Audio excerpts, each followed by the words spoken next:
Good morning, valued advisors. My name is Shane Fickling, Regional Vice President with E4 here in Madison, Wisconsin. Welcoming you to the Brew, building relationships every week. Thanks for tuning in. For those of you that are tuning into the Brew for the first time, welcome. We like to start the Brewcast by celebrating today's national days. Today is National Fresh Breath Day, National Root Beer Float Day, and National Wiggle Your Toes Day. So I suppose for a lot of us, when we're in the midst of eating a root beer float, we could get so excited that we start wiggling our toes. I don't know. Today I have a very special guest joining me, our very own Shane Van Patten. Shane is our resident LTC guru and was nice enough to help me kick off our new series for August, Linked Benefit and Long-Term Care. Shane, thanks for joining me today. We wanted to start off the new series by talking through ideas that you as the advisor can use to get the LTC planning conversation started with your clients. Shane, I get the feeling that most of our advisors we work with want to do more in the way of protecting their clients from unnecessary spend down of their assets when it comes to LTC exposure, but most don't know where to begin. How do you get an advisor you work with comfortable with the idea of bringing up LTC planning conversations with their clients? Sure. Well, first of all, thanks for having me, Shane. It's always nice when there's two Shanes on a call. So, I mean, that's the biggest question. I think what I found is what you said in there was the long-term care plan. And I think there's a misconception for most advisors that they need to be an expert in a long-term care insurance product. How I've actually coached a lot of financial advisors is, hey, you know what, don't even think about the product yet. I want to really make you feel comfortable having a long-term care planning conversation, right? And what that looks, when you're creating a long-term care plan, it's where do you want to receive care? Who do you want to have physically provide it? Who do you want to have coordinate it?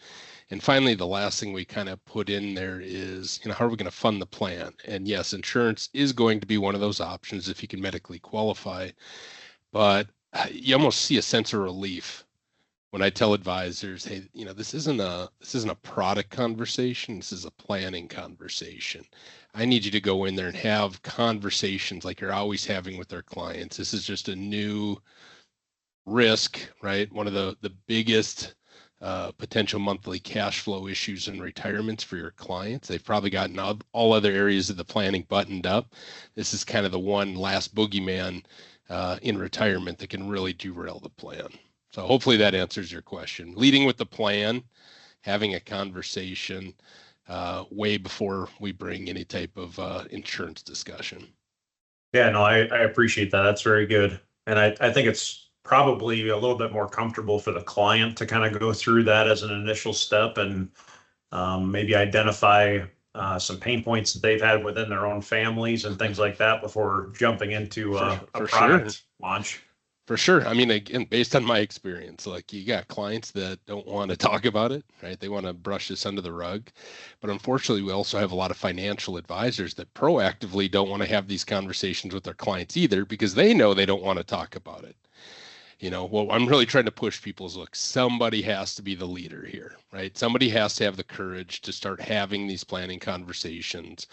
And it needs to be the financial advisor, right? If the client's, raising their hand and coming forward to me, probably happened to you, right? If somebody comes to you and says, hey, Shane, I want long-term care insurance. My question is usually, well, what's wrong with you, right? Either they had a significant event in their family that motivated them to proactively want this coverage, or their health has changed. And sometimes they may not medically qualify for it.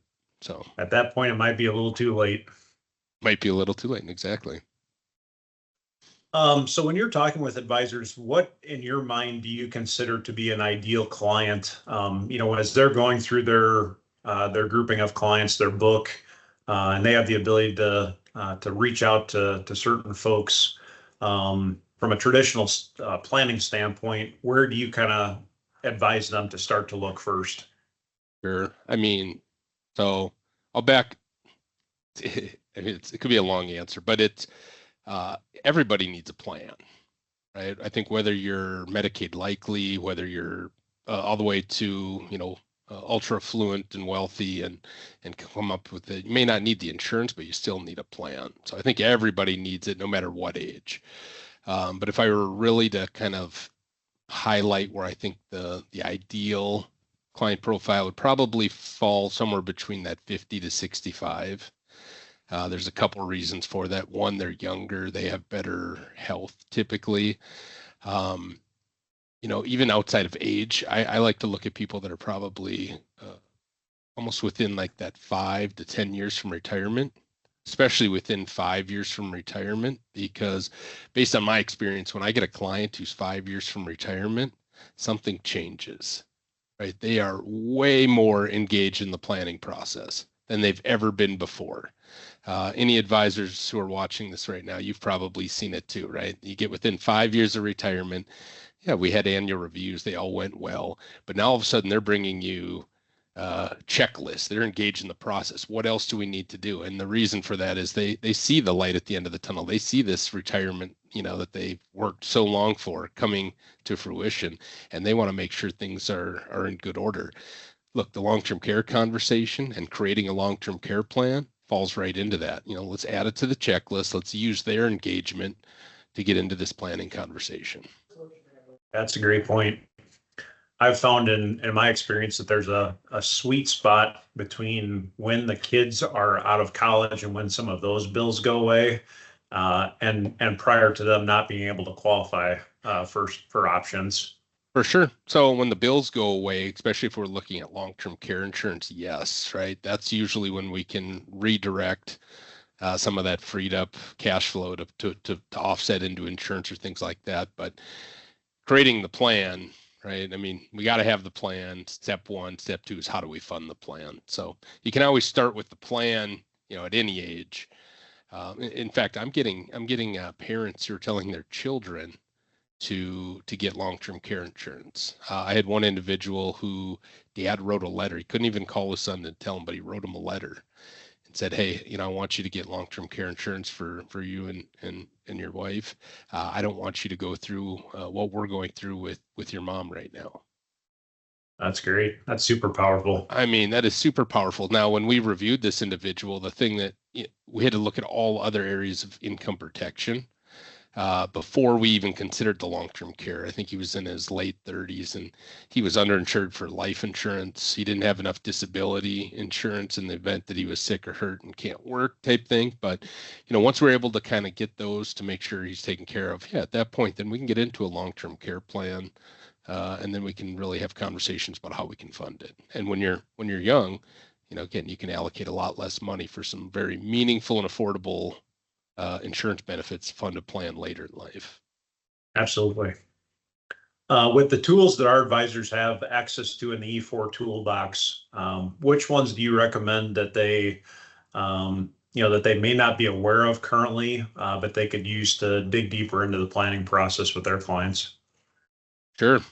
Why don't I share them here? Give me a moment here. Are you seeing it, Shane, on your end? Yep. Perfect. So again, kind of goes back. I love the first meeting, not having to know anything about any insurance products. If they want to talk about product, I still say, hold on, we're not there yet.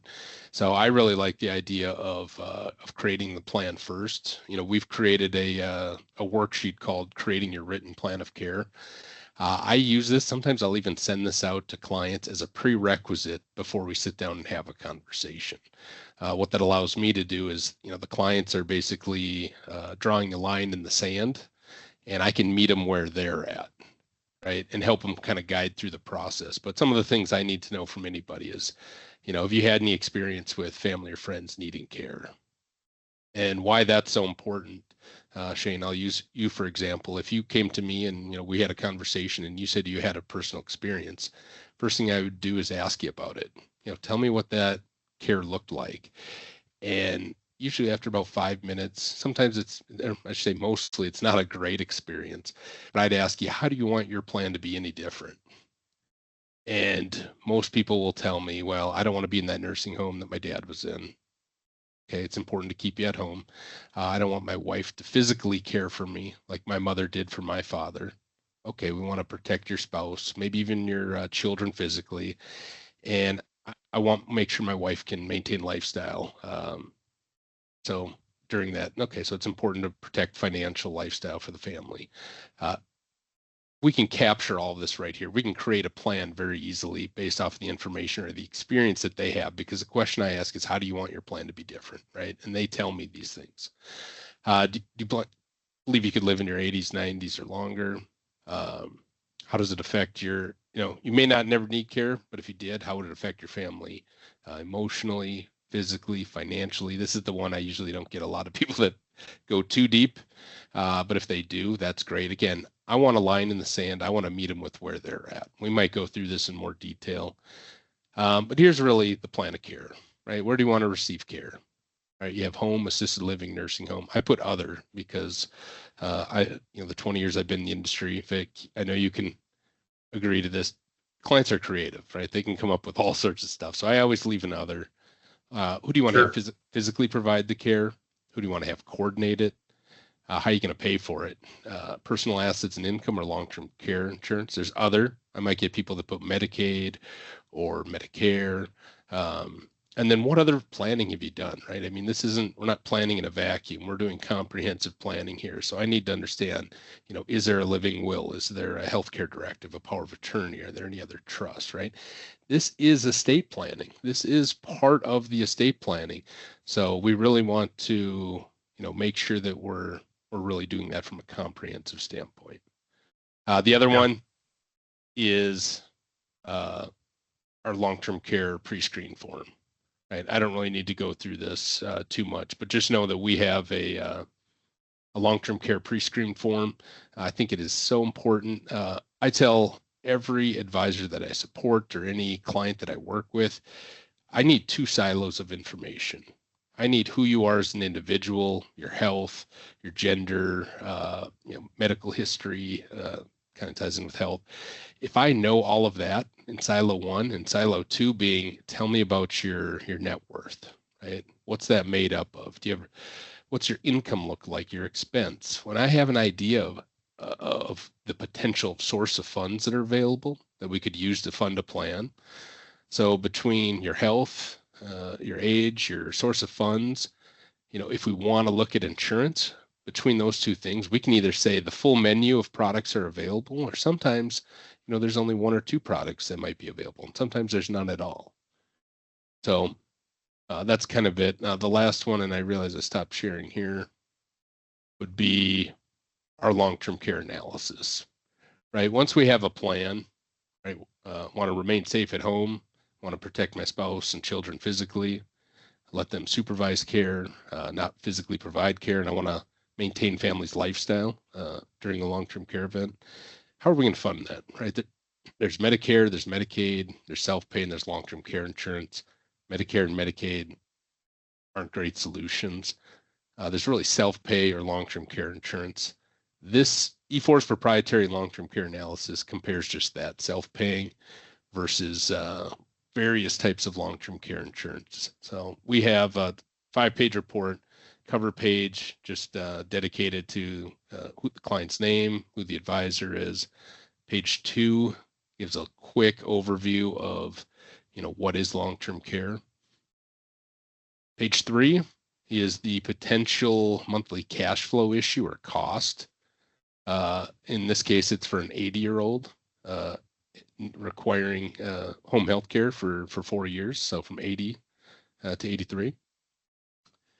We use that to really highlight our long-term care analysis. So this presentation is beyond the scope of today's presentation, but if you're watching this and you haven't heard of the E4 LTC analysis, please make sure you reach out to E4 or your dedicated RVP, and we'll go through it, because this tool that I use with clients, it works wonders. I've had even engineers say, they couldn't have created this tool to compare the various types of insurance and self-funding options themselves. So I would say those would be the 3 tools that I'd recommend the most to get started in the planning conversation. Yeah, I really like the proprietary tools that we have here at E4. That's just one of many that takes us a concept and allows us to put several things, several options that the client might be interested in side by side without having to have 3 different 40 or 50-page illustrations. It really does a good job of summarizing their options and letting them know where they stand with each one, I think. That's for sure. I mean, we have a colleague who coined this, but he says, don't lead with illustrations. It's like, look, illustrations are very important and they're required, but illustrations were made by attorneys for attorneys, and then we just kind of throw them in the face of a client and say, do you want any of this insurance stuff? Right? Not a great way to do it. I think, especially when you're showing various options. So I like the idea of an executive summary, highlighting the pros and cons of each things. And the other thing I like is, instead of trying to tell somebody, hey, you got these 6 options, which one do you like? Using the process of elimination.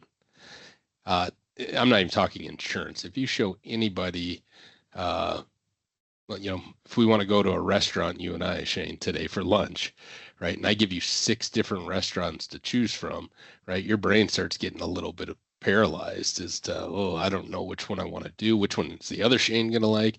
But if I say, hey, Shane, tell me which of these you really don't want to go to, right? You're probably going to say right away, I don't want to go to that restaurant. Great. We just went from 6 restaurants to 5 restaurants. I just gave you the opportunity to have an easy win. You're feeling confident and comfortable because you just made a good decision. Now we can start using process of elimination to find out where we're going. So at the end of this call, let me know where we're going. The Shane and Shane lunch hour. The Shane and Shane lunch hour. Hey, we'll just make this whole podcast and we'll keep going. So I have to ask you about the CLTC program. I know you've been involved with CLTC. How have you benefited from it personally? And how would an advisor that's maybe interested in learning more about this topic and becoming more well-rounded in this kind of a planning concept, how would they go about learning more about CLTC or getting engaged with it? Yeah, no. I think the best place is maybe to give just a quick background. So I've been in the industry. This is my 21st year. Probably the first 10 years that I was in the industry, I joke, I probably didn't know how to spell LTC. So I had little knowledge.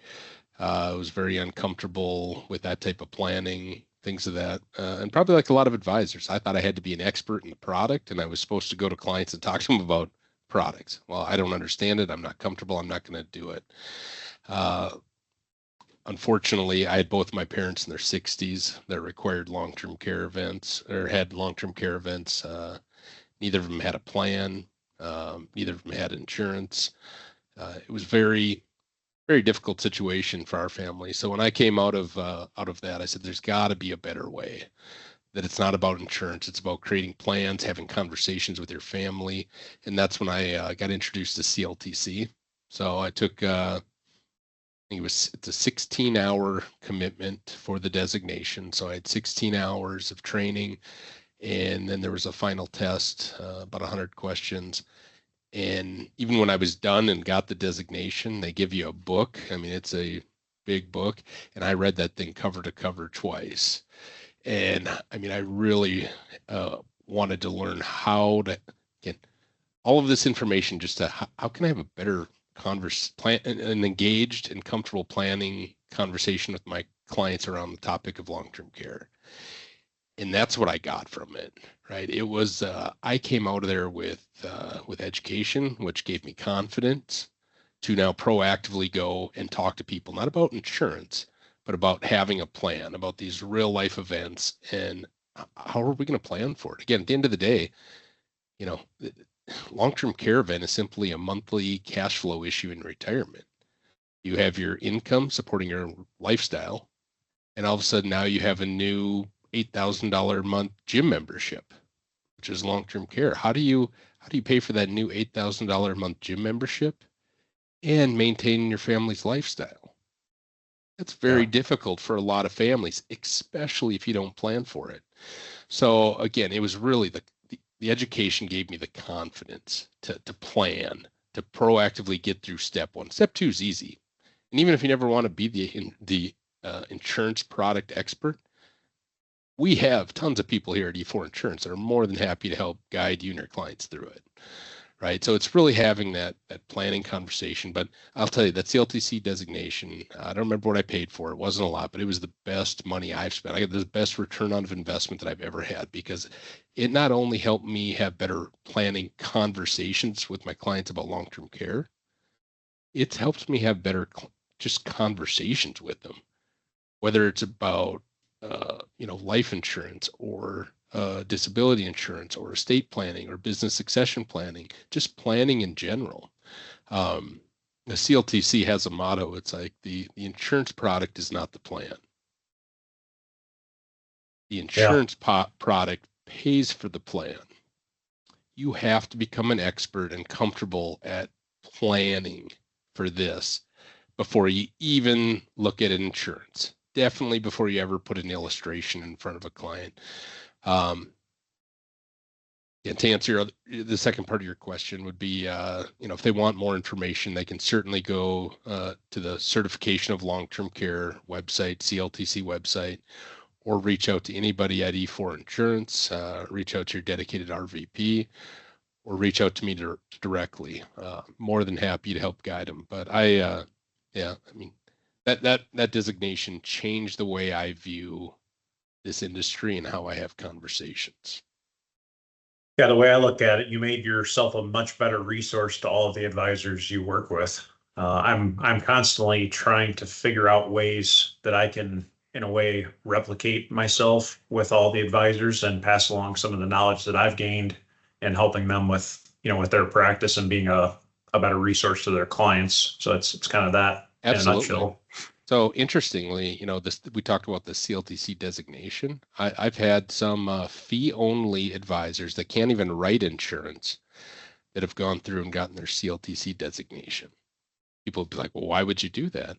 Well, again, they want to be able to have better and more comfortable planning conversations with their clients around the topic of long-term care.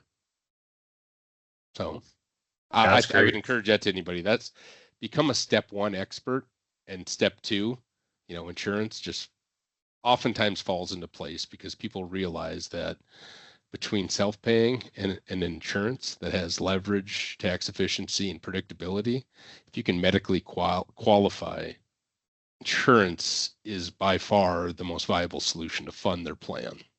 So, Shane, I really appreciate you. I appreciate you taking the time today, being part of the Brewcast. You're always such a valuable resource, not only to me but to everybody else on the team. You're so unselfish of your time, stepping up and helping out any of us that need an answer to a question. So I really appreciate you. I appreciate it, and I appreciate you having me on here. And I say, anybody's watching, please reach out to E4, reach out to your dedicated RVP.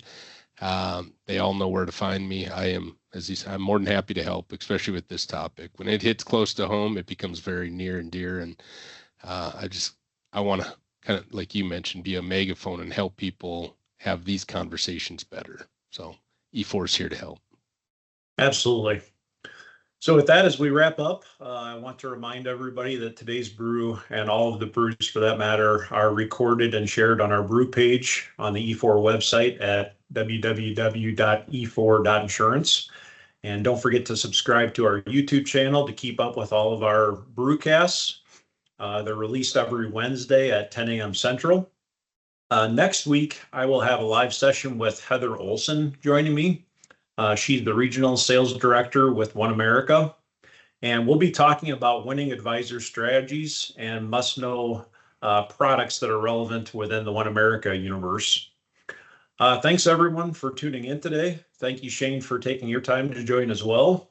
If any questions come to mind as a result of the session today, or if you thought about a client that you should be talking with more and still aren't sure how to best approach them, please reach out to your local RVP. Thanks again for tuning in, and I look forward to seeing everyone next week on The Brew.